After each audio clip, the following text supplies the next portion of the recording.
นายกรัฐมนตรีแห่งสาธารณรัฐประชาธิปไตยประชาชนลาวได้เน้นให้พัฒนาสีมือแห่งงานลาวให้มีคุณภาพตอบสนองความต้องการของตลาดทั้งภายในและต่างประเทศในโอกาสเข้าร่วมกองประชุมวิชาการเวียกแรงงานและสวัสดิการสังคมประจำปี 2025 ในวันที่ 23 มกราคม 2026 ท่านสอนไซศรีพันดรนายกรัฐมนตรีได้เน้นให้กระทรวงแรงงานและสวัสดิการสังคมเอาใจใส่พัฒนาสีมือแรงงานลาวให้มีคุณภาพถึกรับรู้และสามารถตอบสนองตามความเรียกร้องต้องการของตลาดทั้งภายในและต่างประเทศโดยต้องเฮ็ดเป็นระบบอย่างแข็งแรงกับหัวหน่วยแรงงานที่เป็นผู้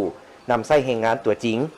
โดยให้หัวหน่วยแรงงานเหล่านี้ได้เข้ามามีส่วนร่วมในการสร้างแผนความต้องการและการพัฒนาสีมือแรงงานให้หลายขึ้นและรับเอาแรงงานที่ได้ผ่านการฝึกที่มีคุณภาพเข้าสู่ตำแหน่งงานเลยเฮ็ดให้ผู้ออกแรงงานได้ฝึกทักษะ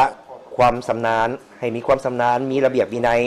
มีเวียกเหตุงานทำที่มั่นเที่ยงมีรายรับสามารถพึ่งตนเองและเลี้ยงครอบครัวได้เอาใจใส่พัฒนาระบบฐานข้อมูลข่าวสารตลาดแรงงานให้เป็นเครื่องมือเป็นกลไกดัดสมระหว่างความต้องการและการสนองกำลังแรงงานแขนงเศรษฐกิจสังคมและสามารถเชื่อมต่อระบบฐานข้อมูลแรงงานกับระบบฐานข้อมูลอื่นๆเป็นต้นฐานข้อมูลอากรเงินเดือนให้เป็นระบบพัฒนาระบบปกป้องสังคมให้มีความเข้มแข็งเพื่อปฏิบัตินโยบายสังคมของรัฐผ่านระบบปกป้องสังคมให้สามารถบริการ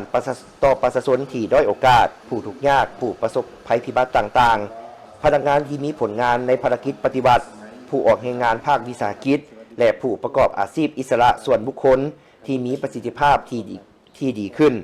โดยต้องสุ่มใส่พัฒนาระบบประกันสังคมให้มีความเข้มแข็งและมีประสิทธิภาพแนะใส่เหตุให้ผู้ออกแรงงานสามารถเข้าถึงการประกันตนและเข้าถึงการบริการประกันสังคมที่มีประสิทธิผลและกว้างขวางกว่าเก่าสร้างสิ่งอำนวยความสะดวกให้ผู้ออกแรงงานนอกระบบตามกลุ่มอาชีพต่างๆในขั้นท้องถิ่นได้เข้าร่วมระบบประกันสังคมแบบสมัครใจให้หลายขึ้นพร้อมทั้งปรับปรุงกลไกการคุ้มครองและบริหารกองทุนประกันสังคมแห่งชาติมีความโปร่งใสยืนยงสามารถตอบสนองการบริการที่มีคุณภาพและว่องไวพัฒนาระบบสวัสดิการสังคมให้สามารถปฏิบัตินโยบายช่วยเหลือสงเคราะห์และบรรเทาทุกข์ให้ประชาชนที่ทุกข์ยากด้อยโอกาสและผู้ประสบภัยพิบัติต่างๆโดยส่งเสริมให้ทุกภาคส่วนในสังคมมีส่วนร่วมอย่างกว้างขวางเพิ่มทวีเอาใจใส่ปฏิบัติบรรดามาตรการป้องกันเพื่อลดพรความเสียหายจากภัยพิบัติการควบคุมช่วยเหลือแก้ไขฉุกเฉินและการฟื้นฟูคืนหลังภัยพิบัติที่ค้ำประกันความทนทานปลอดภัยในอนาคตรวมทั้งเรียกงานการแก้ไขระเบิดบ่ทันแตกที่ยังคงค้างให้มีประสิทธิผลหลายขึ้นสืบต่อเอาใจใส่ตั้งหน้าปฏิบัตินโยบายให้การช่วยเหลือแก่ผู้ที่มีผลงานปฏิบัติศาสตร์ในเป้าหมายบุริมสิทธิ์ให้สำเร็จไว้ขึ้นแต่สิ่งสำคัญภาคส่วนที่รับผิดชอบอยู่กระทรวงและท้องถิ่นต้องมีความชัดเจนทางด้านข้อมูลและมีความเป็นเอกภาพกันหลีกเว้นปฏิบัตินโยบายซ้ำซ้อนหรือบ่ถึกเป้าหมายพร้อมทั้งเอาใจใส่ติดตามให้เงินนโยบายที่รับประกันด้านความโปร่งใสยุติธรรมและส่งมอบหรือเบิกจ่ายให้ไปฮอดไปถึงเป้าหมายอย่างครบถ้วนสมทบงบประมาณของรัฐกับการปฏิบัติโครงการการแสดงความรู้บุญคุณกตัญญูและประกอบส่วนจากสังคมต่อผู้ที่มีผลงานต่อการปฏิบัติและต่อประเทศชาติเวียกงานคุ้มครองบริหารเวียกงานแรงงานและสวัสดิการสังคมต้องได้รับการสร้างความเข้มแข็งตามทิศคุ้มครองด้วยกฎหมายและระเบียบการให้มีความศักดิ์สิทธิ์โดยซุ่มใส่สร้างและปรับปรุงกฎหมายนิติกรรมลุ่มกฎหมายเพื่อเป็นเครื่องมือในการบริหารเวียกงานให้มีความศักดิ์สิทธิ์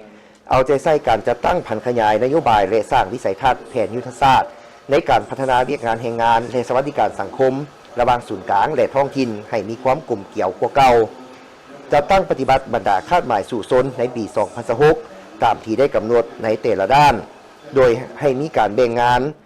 บ่งความรับผิดชอบระหว่างกระทรวงและท้องถิ่นอย่างจะแจ้งเพื่อพร้อมกันจะตั้งปฏิบัติให้เกิดผลอย่างเป็นรูปธรรมตัวจริงเพิ่มทวีการร่วมมือกับต่างประเทศบรรดาประเทศเพื่อนมิตรยุทธศาสตร์ภาคพื้นและสากลอย่างกว้างขวางเพื่อญาติแยงการระดมแรงทุนและเทคนิควิชาการให้หลายขึ้นเพื่อประกอบส่วนเข้าในการพัฒนาเวียกงานแรงงานและสวัสดิการสังคมให้เติบใหญ่ขยายตัว